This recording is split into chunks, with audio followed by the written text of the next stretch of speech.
Please read the disclaimer. XRP holders, is the White House about to pull out? And how could this affect XRP? What does Ripple CEO think about the situation? And what is going on with XRP price action?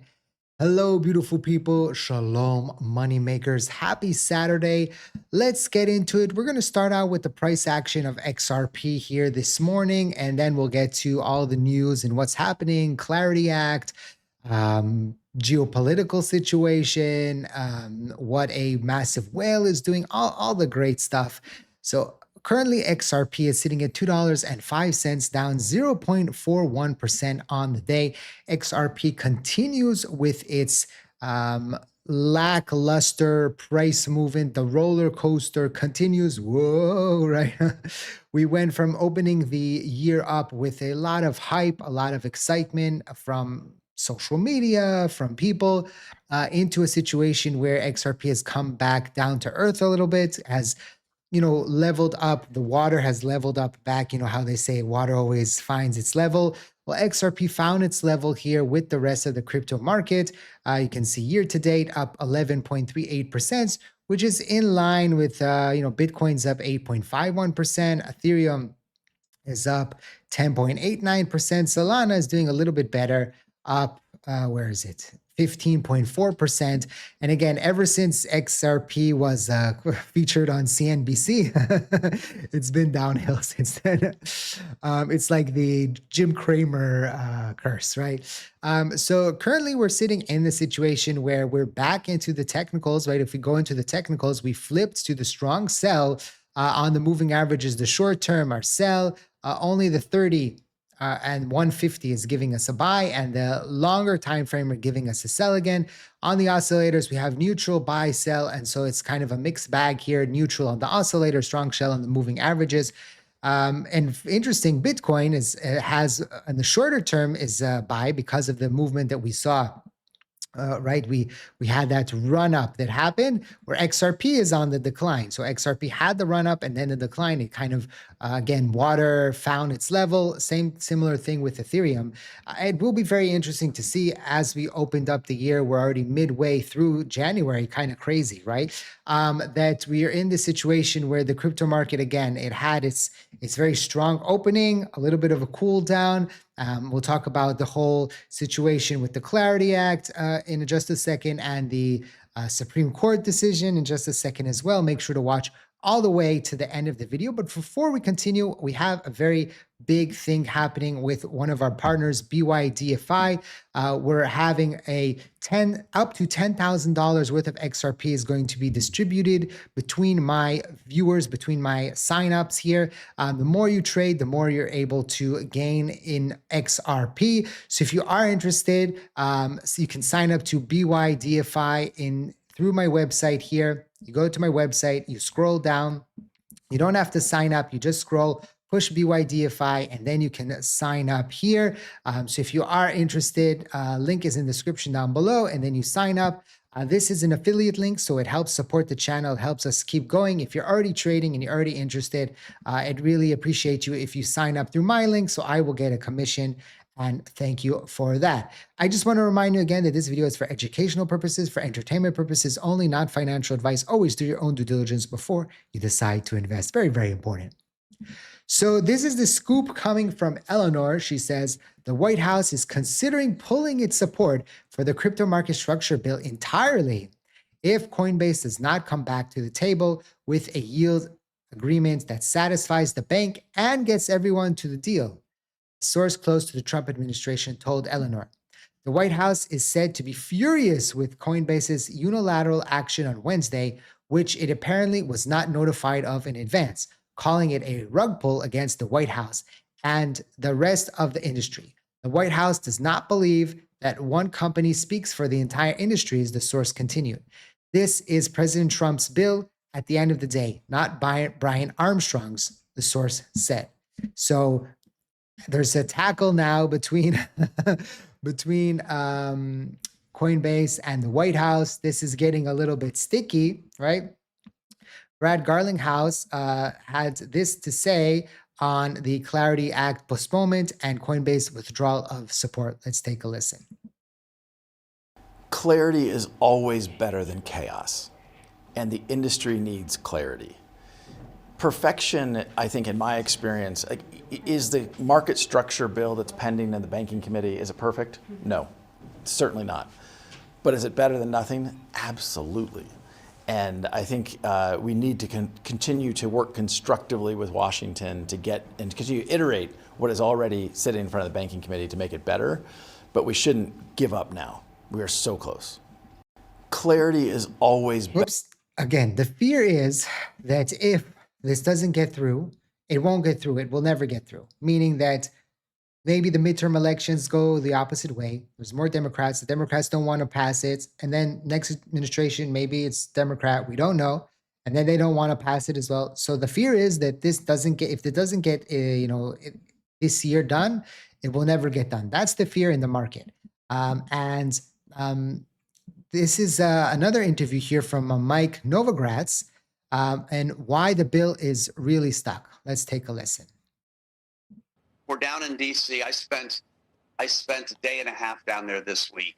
I fundamentally think a bill is going to get done in the next few weeks. The Democratic senators in earnest want to get something done. The Republican senators in earnest want to get something done.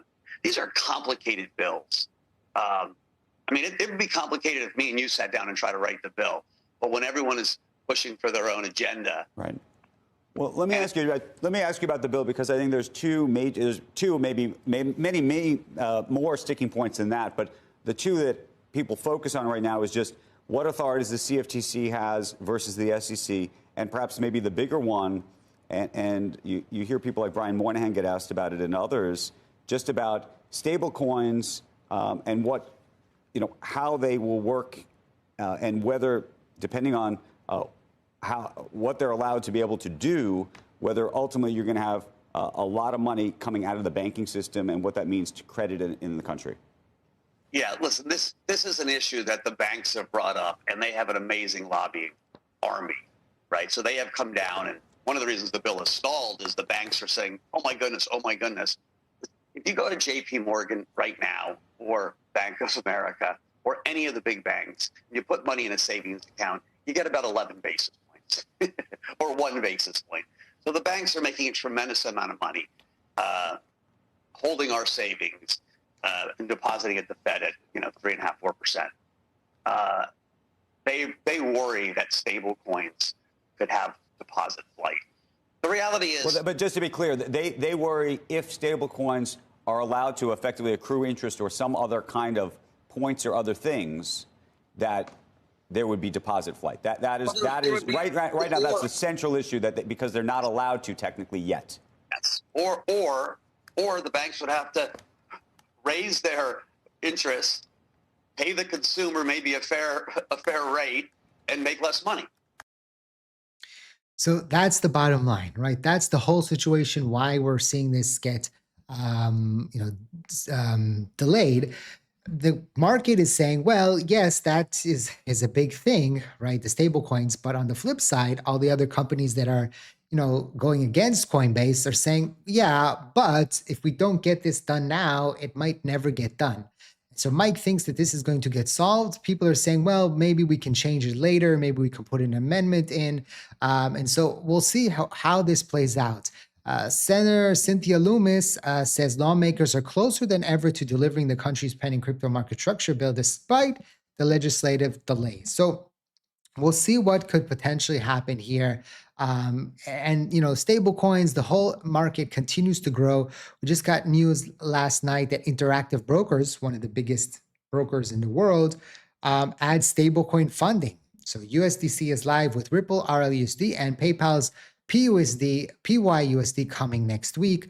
So people can fund their trading accounts to invest in stocks potentially here with stable coins. So again, this is another thing, another broader market for crypto, for stable coins, for RLUSD, for XRPL. So this is just, good things that continue to come out. Again, the price action, it is what it is.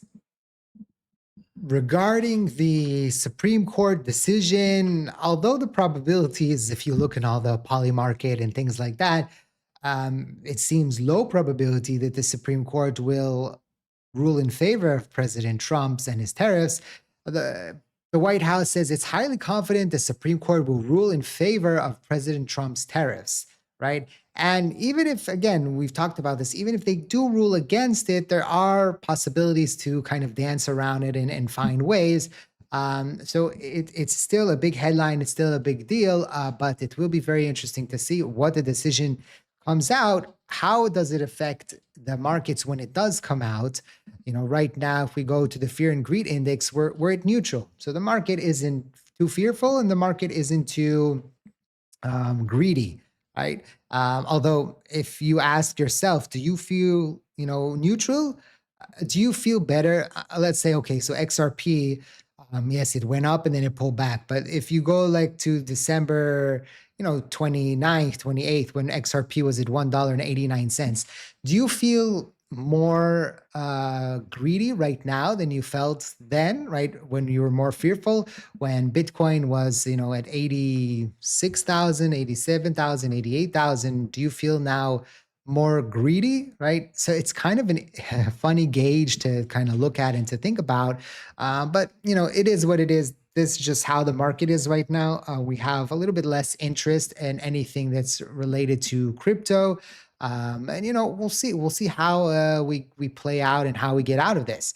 What is interesting is that the 10/11 market crash insider, right, quote unquote insider, that made a lot of money when the market started selling off. He's loading up again. And he was loading up before we had that movement here. There was talk about that it was loading up. The trader now holds over $900 million leveraged long in Ethereum, Bitcoin, and Solana. Unrealized gain sits at 40 million with a cumulative profits near 135 million. So do they know something, right? Again, that's always the question. It will be very interesting to see, what happens in the next coming days, in the next coming weeks with the crypto market. First quarter of the year is usually kind of slow, right? It takes people a little bit of time to get back into things. And people are less interested. It's very cold outside in most, in the US and Europe. So people are, even though they're at home, right there, or maybe they're at work, they're kind of, it gets dark. People they don't have, in the summer, people get more interested in stuff. I don't know. That's just what I've noticed. And so it will be very interesting to see, how the markets play out over the next coming days. Let me know in the comment section, what do you think? Do you think that this Clarity Act will get solved in the next coming days, the next coming weeks? Or is this going to be a big disappointment and the Clarity Act is never going to be passed? And, the crypto market will hurt in the future because of it. Let me know in the comment section, what do you think? You can also drop 8 for Infinity and Beyond or XRP 123, whatever your heart desires. A super thanks is really appreciated. You can hype up the video. There's that option as well now. And the easiest thing to do is to just smash that like button. Thank you for watching, and I hope to see you next time.